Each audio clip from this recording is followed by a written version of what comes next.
So now let us talk about the various genetic disorders one by one. The first one that we are talking of is sickle cell anemia. Sickle cell anemia. It was described in 1910 by Herrick, and Herrick described it as a type of anemia in which the RBCs have become sickle-shaped. So this was the first description which was given about this disorder, sickle cell anemia. It is an autosomal recessive disorder. Autosomal recessive disorder. And when we say it is autosomal, that means the chances of this disorder in males and females is equal because it is on the autosomal or autosomes, we can say. So there are certain diseases which are sex chromosome associated, and there are certain diseases which are autosome associated. So the diseases which are autosomal, the males and the females, the chances of them getting affected are equal. Now, we have already talked of sickle cell anemia, what exactly happens in this, and we know in the beta chain of hemoglobin at position 6,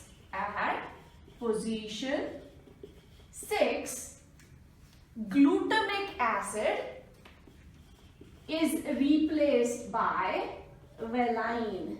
We already have discussed this when we talked of pleiotropic genes, when we were discussing different types of inheritance and the variations which we saw. So this information we already have. Now we are going to discuss this in more detail. Now when we say that glutamic acid gets replaced by valine, what exactly has gone wrong?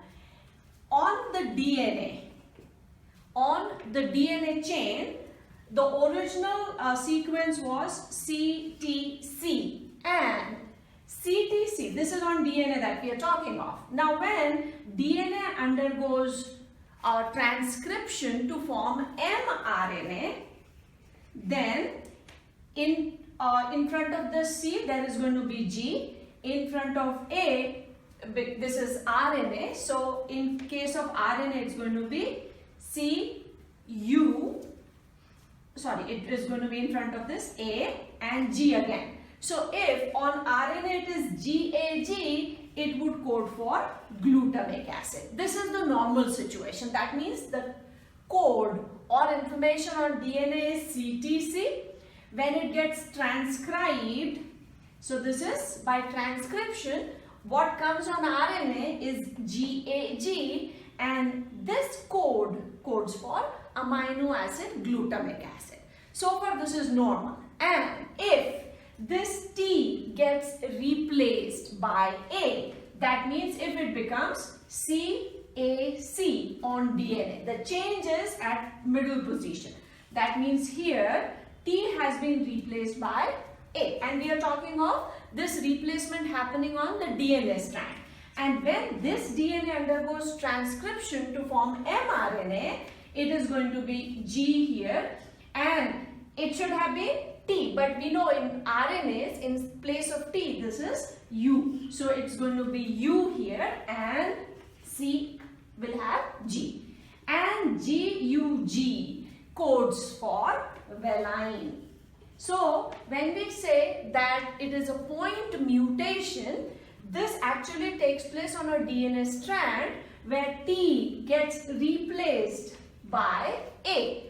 And if this happens on DNA, when transcription takes place, the code which is on mRNA, instead of GAG, it is GUG.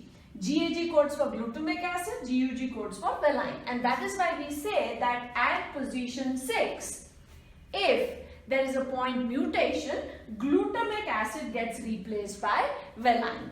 And the problem due to this disease or the symptoms, that oxygen holding capacity decreases of hemoglobin because this hemoglobin is defective, And secondly, the shape of RBC is going to become sickle-like. So these are two changes which take place due to one point mutation, and the disease or the condition is known as sickle cell anemia. Now, to understand this disease's inheritance, we'll take a simple example and understand it using pedigree, so that we know how this gene or this inheritance takes place. Suppose we say that a normal man, and we have already seen the symbols which we use for pedigree. So square represents a male and we are leaving it hollow, that means we are talking of normal, marries a sickle-celled female. That means we are talking of the female who is showing the trait. And if we are talking of showing the trait, we have to fill it. We have to show it as a solid circle. So a normal male marries a sickle-celled female. That means the female is suffering from the disease. Now, then it continues that they have 3 children, 1 boy and 2 girls. Now we have to find out the probable genotypes of these offsprings, or to expect what would be their genotype. So first, let us talk about the parents. We know that sickle cell anemia is a recessive autosomal disorder. And we have already discussed that we talk of the normal gene as HBA, the sickle cell recessive gene as HBS. So situations are HBA, which is the normal individual, HBA, HBS, which is the sickle celled individual, and the third situation is HBS, HBS. Now, these individuals normally do not survive up to the reproductive age because both the genes are recessive and all the RBCs produced would be sickle cell. So oxygen carrying capacity is very, very low. So this anyways gets eliminated. So when we are talking of sickle cell individual, they are actually heterozygous. So this female will be HBA, HBS, and the man is normal. That means it would be HBA, HBA, and they have 3 children.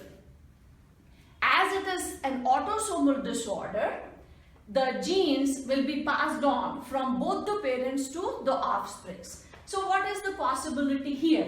This boy will get 1 out of these 2, so surely HBA is going to come from the father. Same here, HBA for sure, HBA for sure, because the father has both the alleles as HBA or normal. Now, what can the mother give to the offsprings?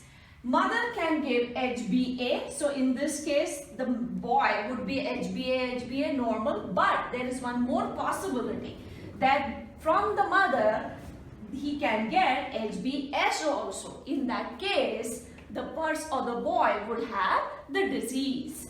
But as we are showing that these are all 3 normal, so that we will later on conclude which is the most possible options. Here also, what comes from the mother? It could be HBA or it could be HBS, and the same situation is going to be here also, HBA and HBS. But as these 3 are shown as hollow, that means they are not showing the disease, this possible option can be ruled out. That means if the situation would have been HBA, HBS, if we are talking of this, then they should have shown the disease.